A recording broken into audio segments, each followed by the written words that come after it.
Hello there again. It's said of Leeds United under Don Revie that he changed the strip to all white because it meant they would play like Real Madrid, and he was very nearly right, wasn't he, over the 20 years that followed. But I just wonder, Terry, how much of a burden all of the success you achieved at that time has been for Leeds United in the current era?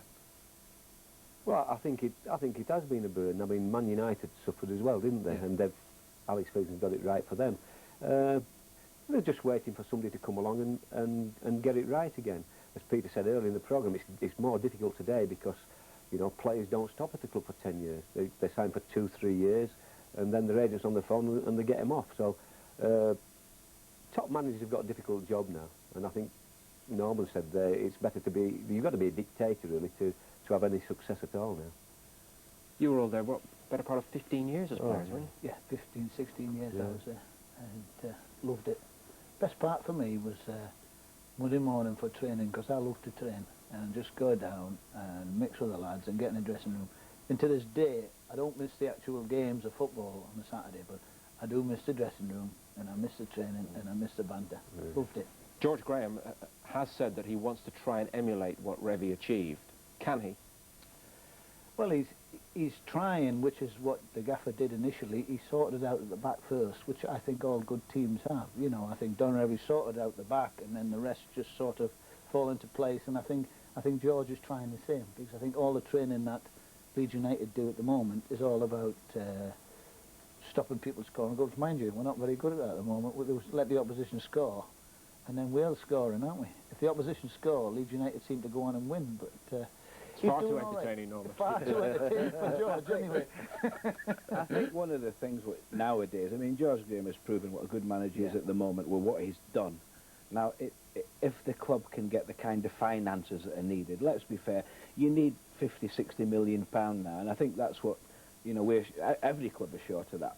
But I think George, showing us what he already can do, should he get that kind of money and be able to put in 3 or 4 players of real quality, I'm sure he can have us up challenging. Got some good kids, Pierre, you know, yeah, coming through. I know they're not ready to put in yet, but he said he'll put them in if he gets up. I'm sure he will. Ever so good jump. But he'll need 4 world-class players to challenge Man U. To be up there with them. Yeah. Would Bremner be proud of Leeds of today? I think he was proud of Leeds United. We all are, in our own way.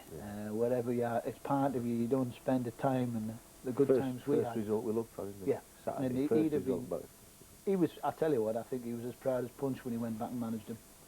All right, probably didn't work out as well as he'd like, but that was probably one of the things he'd set his stall on as a player, was to eventually manage. Why did it not happen for him as a manager there? I think he came at the wrong time. They were back in the 2nd division. When these clubs follow on with like Liverpool have done very, very well, and it's to be admired how they've kept the managers coming through the ranks. By the time Billy came back, there was too big a gap. You know, they went for 1 or 2, Jimmy Armfield and other managers, and everything that Don Revie had built up at the club, right down to the washerwomen who were all part of the family, everybody had gone. The office staff had changed, the training, the coaches had changed. So when Billy came back, there was no link, and nobody knew what had gone on in them glory years. So it's very difficult to pick it up, especially when you're in the 2nd division and struggling. Did you see him becoming a good manager, Terry? A successful manager? I played under him, actually, at Doncaster, and he was excellent. He got good knowledge of the game. Training was good. He was a hard taskmaster. I can remember I must have been 36, 37 at the time, doing circuit training, and he's actually stood over me making me do 40 press-ups or something like that. And I'm thinking, God, I've played with him, you know. I need some strength for Saturday. He picked on me purposely to show the other players. So he was shrewd. He was shrewd. How much did it hurt him, though, Norman, that he didn't go on to do a Revie or something like that as a manager?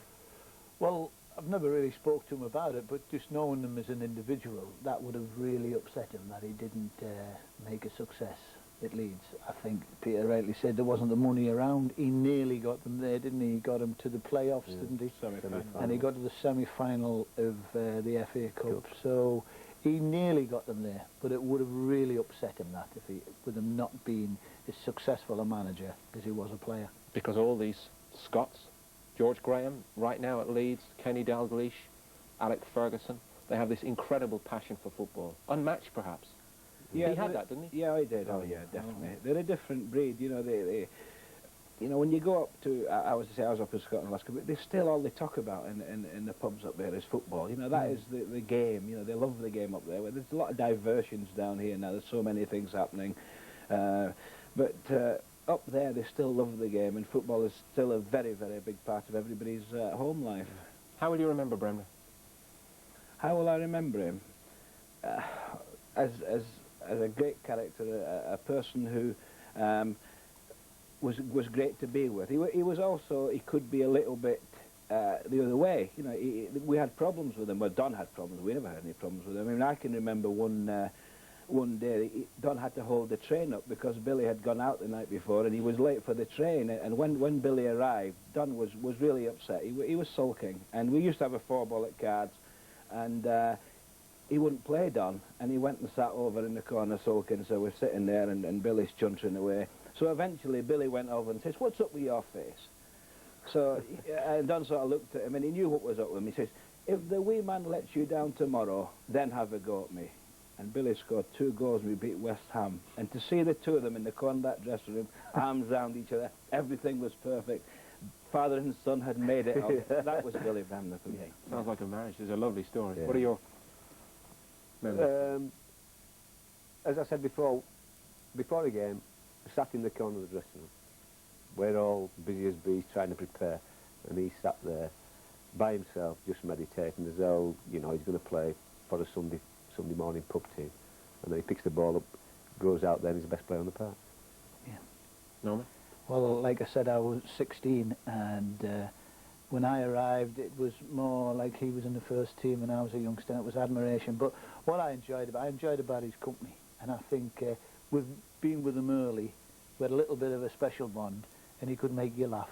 He could make you laugh very, very easily. He could have us in this table in a matter of minutes. He could have us in stitches, and also he was the practical joker round him and Johnny Giles, throwing water over Big Jack. Well, What sort of things? They led Big Jack a dog's life. Family show. Remember that this is a family show. Well, actually, Jack had a couple of men's shops, didn't he? Yes. Owned a couple of men's shops, Jack, and he came in with a nice, one particular Leather came in with a jacket. nice leather jacket on, and he got changed next to Billy in the corner again. And I think Billy and Giles had got knocked, so they didn't train. So we've gone out to train, and I think we've got a big game because there's queues right around the ground queuing for tickets.